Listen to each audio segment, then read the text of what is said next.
Le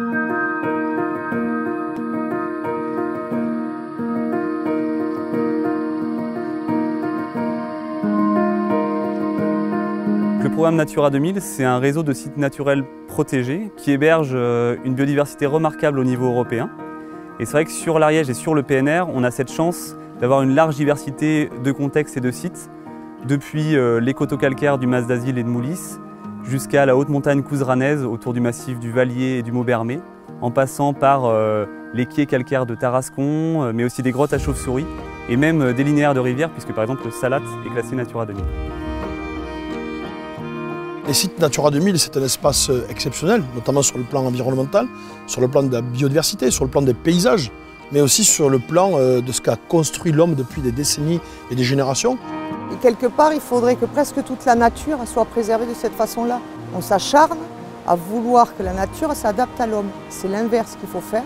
Et les zones Natura 2000, pour ça, sont d'excellents exemples, parce qu'elles ne sont pas interdites à l'homme. J'ai repris le flambeau de l'exploitation après mes parents, dans le respect des traditions et des valeurs qui m'ont été transmises. C'est ce qui a valu le classement de l'exploitation en zone Natura 2000. Au quotidien, je dirais, c'est une satisfaction et un respect des valeurs ancestrales et de ceux qui m'ont précédé, de m'inscrire dans la continuité. Ça n'a pas de prix. Le site du Mas d'Azil est constitué de grottes, de mares. On s'occupe aussi de la conservation des chauves-souris. L'évolution qu'il y a actuellement, c'est l'enfrichement et la fermeture des milieux qui étaient pâturés à l'époque et qui aujourd'hui ne le sont plus parce qu'ils ne sont plus mécanisables. Et grâce au concours de Natura 2000, on arrive à aider les agriculteurs pour faire la réouverture des milieux et à conserver justement la biodiversité qui se trouve sur ces milieux. Une des forces, mais c'est aussi un des défis de Natura 2000, c'est que c'est un dispositif qui s'appuie sur une gouvernance locale, puisque chaque site dispose de son comité de pilotage composé de partenaires locaux.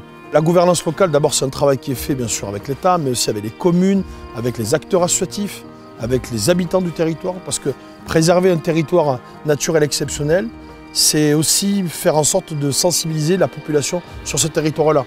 Très concrètement, Natura 2000, c'est des moyens financiers pour mettre en œuvre des actions sur les différents sites. C'est par exemple approfondir la connaissance sur la faune et la flore et l'assurer sur le long terme. C'est mettre en œuvre des actions de gestion des milieux en appuyant les professionnels, les agriculteurs, les forestiers dans la mise en œuvre de leurs pratiques. Et puis c'est essayer de valoriser auprès du plus grand nombre le patrimoine naturel des sites. C'est un patrimoine effectivement que l'on doit préserver, que l'on doit aussi valoriser, puisqu'on n'est pas là pour juste rester entre nous, on est là aussi pour accueillir des hommes et des femmes qui viennent d'ailleurs pour découvrir ces sites Natura 2000 exceptionnels. Et puis c'est des ateliers avec les centres de loisirs, avec les écoles, parce que notre objectif ici sur ce parc naturel des Pyrénées ariégeoises, c'est la transmission aux jeunes générations.